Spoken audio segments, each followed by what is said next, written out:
बारिश होने के बाद बहुत ज़्यादा गंदगी हो चुकी थी और उसकी सफाई करने के लिए हमने थोड़े थोड़े जो अंदर रखने वाले जो गमले थे उनकी सफाई शुरू कर दी। अंदर वाले गमलों में भी गंदगी हो गई थी, लेकिन ये पत्तियां देखो कितनी सुंदर लग रही हैं। ये मनी प्लांट की बड़ी वाली पत्ती हैं और देखो कितनी चमक है, कलर कितना सुंदर निकल गया है। और ये हमारा रबड़ का प्लांट बड़ी ही तेज़ी से बढ़ता जा रहा है। अब ये देखिए कितनी सारी गंदगी हो चुकी है वर्षा होने के कारण। अंदर से जो मिट्टी है वो झलक झलक कर नीचे फर्श पर आ चुकी है।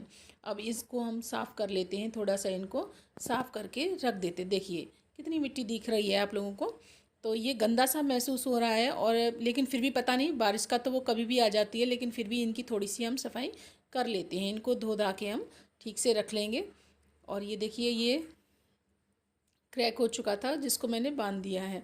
अब एक हाथ से मैं वीडियो बना रही हूँ और दूसरे हाथ से ही मैं इसको धो भी रही हूँ, आपको दिखा रही हूँ कि कितना गंदा हो चुका है और इसको मुझे क्लीन करना है, साफ़ करना है। तो सफाई का काम मेरा शुरू हो चुका है।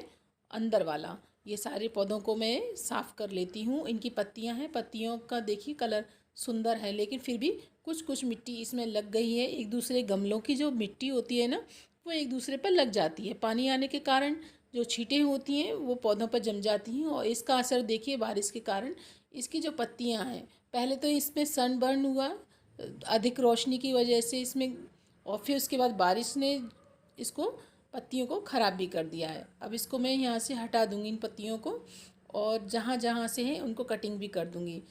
तो ये मेरा प्लांट मेरा कटिंग से लगाया हुआ प्लांट है, लेकिन मैंने ये देखा है कि इसमें ग्रोथ ना बहुत धीमे धीमे होती है, बहुत धीमे धीमे ये बढ़ता है। काफ़ी टाइम हो चुका है इसे, 1 वर्ष से तो ज़्यादा हो ही गया, 1 वर्ष लगभग हो चुका है इसको कटिंग को लगाए हुए। तो इसकी ये इस तरह से ये इतना ही हो पाया है, छोटे से उसमें लगा हुआ है। तो ये देखिए 10 इंच की में लगा दिया था, पहले मैंने छोटे में ही लगाया था, फिर इसको निकाल के मैंने 10 इंच की में लगा दिया है। और इस तरह से मैं इनको साफ़ कर लेती हूँ। तो देखिए अब ये हाल देखिए क्या हाल हो रखा है। ये मतलब पत्तियां पानी के कारण एकदम गल गई हैं, तो उनको भी थोड़ा सा हटाना पड़ेगा, नहीं तो दूसरी जो स्टेम है वो ख़राब हो जाएगी छोटी छोटी। अभी इनको साफ़ करना ज़रूरी होता है, एक तो गंदा भी लगता है, ऊपर से इनको नुकसान भी हो जाता है। अब आप ये देखिए ये जो हमारा सिंगोनियम है ना, मैंने इसे 2 साल हो गई इसी बोतल में लगे हुए। तो ये एक बोतल है, उसी में मैंने इसको लगा दिया था। सिंगोनियम की जड़ देखो, इसको बोतल को इस तरह से चिपक गई हैं, बिल्कुल हटी नहीं रही थी। तो इस जो जड़ होती है ना, वो इसकी एरियल रूट देखिए कितनी लंबी लंबी निकली हैं, और छोटे छोटे कंटेनर में लगी हुई है। और ये देखिए ये पॉथोस लगी हुआ है। तो ये देखिए इसकी कितनी लंबी लंबी है, मतलब ये 1.5 मीटर से भी लंबी होंगी। इतनी लंबी लंबी इसकी जड़ें निकली हुई हैं, और ये ज़मीन की ओर जा रही हैं मॉइस्चराइज़र लेने के लिए, ज़मीन की ओर ये बढ़ रही हैं। आप ये देखिए बहुत लंबी लंबी, और छोटे सी ही बोतल में लगी हुई हैं। सभी पौधों ने, जो भी हैंगिंग बास्केट के पौधे हैं, सभी ने अपनी जड़ें निकालनी शुरू की हैं, और वो कहीं ना कहीं जहाँ पे उनको जगह मिली वो वहीं पर ही बढ़ना शुरू हो चुके हैं। ये टर्टल वाइन देखिए, इसने भी ऐसी छोटी छोटी रूट्स जो हैं बाहर निकल के आ रही हैं, और इसमें तो पानी की वजह से सारा ही ख़त्म हो गया, इसमें कुछ बचा ही नहीं। अब इसमें से कटिंग करके इसके अंदर में भी लगा दी जाएंगी ये, और फिर बढ़ जाएंगी। अब ये देखिए पोनीटेल पाम, ये देखिए इसमें भी जो पत्तियां थी पुरानी वो सड़ गई हैं, तो उनको भी हटा दिया जाता है। ये मैंने हटा दी हैं। ये आप देख रहे हो ना पॉट, ये मैंने खुद से ही बनाया था। ये कुंडी सी जो दिख रही है वो सीमेंट की बनाई थी खुद से ही। इसे भी 3 से 3.5 वर्ष हो चुके हैं। अब यहाँ देखिए बाहर की साइड में हमारी इतनी सारी गंदगी पड़ी हुई है, तो इसे भी साफ़ करना हमें ही पड़ेगा। हम खुद से ही साफ़ करते हैं सारा। और आप देख रहे हो ये बाहर का और अंदर का लगभग 1.5 घंटा हमें यहाँ साफ़ करने में लग जाता है।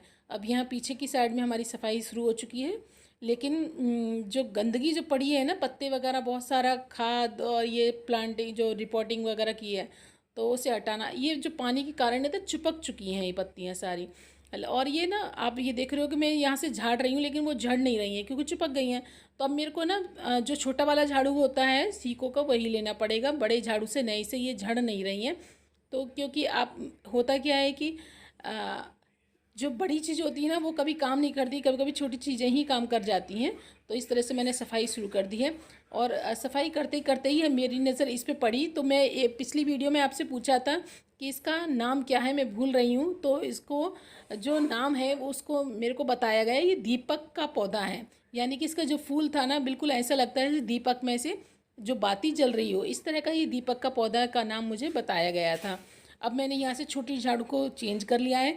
अब देखना कितनी तेज़ी से लगने वाली है। ये देखिए, छोटी झाड़ू ने कितना अच्छे से झाड़ना शुरू कर दिया है, लेकिन मेरी बड़ी झाड़ू थी ना, उससे वो निकल नहीं रहा था। तो यही बोलते हैं ना, जो काम तलवार नहीं कर सकती है वहीं सुई उसका काम कर देती है। तो वही काम हुआ है, बड़ी चीज़ ना लेकर छोटी चीज़ ने ही काम शुरू कर दिया है। तो देखो जल्दी जल्दी से मैं इसको साफ़ कर लेती हूँ, काम बहुत सारा पड़ा हुआ था। अब मैंने जो हम मेरे अंदर के जो प्लांट थे ना, मैंने धो धो के ना बाहर रख दिए थे। बाहर इसलिए रख दिए थे कि जो पानी इसमें अब तक गया है बहुत सारा जमा हो चुका है, तो उसका अधिक पानी होगा वो हवा और धूप के कारण निकल जाएगा, सूख जाएगा। तो नीचे तो हटाए नहीं, नीचे नहीं रखे मैंने, ऐसी पलंग पर ही लगा दिए, जिससे कि हवा इनको लगती रहे और इनका जो मिट्टी है वो जल्दी से ड्राई थोड़ी सी हो जाए। और ये पौधा तो मेरा गिरने ही लगा है, चारों तरफ बार बार इधर उधर हो जाता है। तो इसको मैं थोड़ा सा और सही से करके रखती हूँ। ये देखिए सुंदर, कितने सुंदर लग रहे हैं ना, जब सुनहरी धूप इन पर पड़ने लगी तो बहुत सुंदर लगने लगे। देखिए ये पौधा भी अडेनियम, अडेनियम में तो फंगस इतनी जल्दी लग जाती है, पानी इनको बिल्कुल नहीं चाहिए होता। मैंने फिर भी इनको अंदर रख लिया था। तो अब लेकिन अब मैंने बाहर निकाला है, क्योंकि इसकी रोशनी जब लगेगी ना मिट्टी को तो ठीक रहेगा। ये देखिए ये पौधा मेरा नीचे गिरने लगा। और ये देखिए अब ये पूरी मेरी रेन थी सारी निकल चुकी, लेकिन अब तक ये पिंक वाला फ्लावर नहीं निकले थे। लेकिन अभी यानी कि जाते समय ये पिंक वाले फ्लावर दे दिए हैं इसने। और मेरे को चलो एक बार कम से कम ये निकल तो आया। हालांकि जब मैं येलो और वाइट कलर का लेके आई थी उन्होंने फूल दिए। और यहाँ देखिए मेरे को जिसका इंतज़ार था ना वही काम हो गया। यहाँ पर ये स्वर्ण चंपा जो मैं लेके आई थी उसमें कलियाँ बनने लगी हैं, इसका मतलब अब सीज़न आ गया है और इनके बनने का। तो जब भी मेरी स्वर्ण चंपा फूल देगी, मेरे को बहुत तहे दिल से इंतज़ार है कि स्वर्ण चंपा जल्दी से जल्दी अपना ये फूल को खिलाए।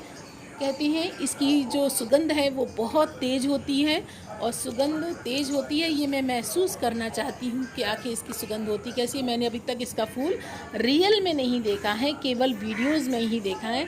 अब मैं आज इसका फूल देखने के लिए उत्सुक हूँ। तो दोस्तों आपको ये वीडियो कैसा लगा? अच्छा लगा है तो लाइक कीजिए, और पहली बार देख रहे हैं तो सब्सक्राइब कर लीजिए। Okay bye.